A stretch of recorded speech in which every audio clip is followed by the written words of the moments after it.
Break बाद आगे बढ़ेंगे। सीएम सुखविंदर सिंह सुक्खू का कहना है कि उनकी सरकार पूर्व सीएम जयराम ठाकुर के ड्रीम प्रोजेक्ट को पूरा करने के लिए तैयार है, लेकिन इसे केंद्र सरकार के सहयोग के बिना पूरा नहीं किया जा सकता।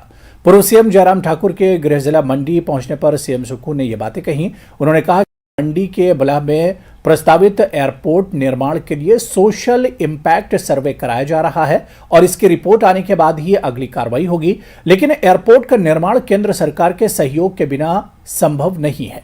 सीएम सुक्खू ने पूर्व सीएम के दूसरे ड्रीम प्रोजेक्ट यानी शिवधाम को लेकर भी खूब तंज कसे। उन्होंने कहा कि मंडी में बन रहे शिवधाम का निर्माण कार्य पूर्व सरकार के कार्यकाल में ही रुक गया था। सुक्खू सीएम बनने के बाद पहली बार मंडी जिला के आधिकारिक दौरे पर आए थे।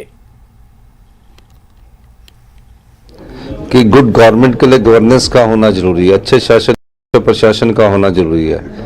मुझे ये लगता है कि जो पिछला 5 साल था वो शासकीय दृष्टि से, अगर प्रशासकीय दृष्टि से देखा जाए तो बहुत कमजोर था।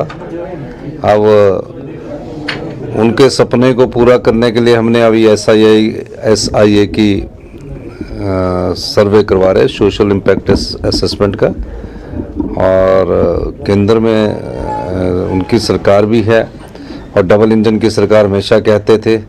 हम तो खुद भी उनके सपनों को पूरा करना चाहते हैं, लेकिन आने वाले वक्त में किस प्रकार का सहयोग मिलता है उस दृष्टिकोण से आगे बढ़ना है।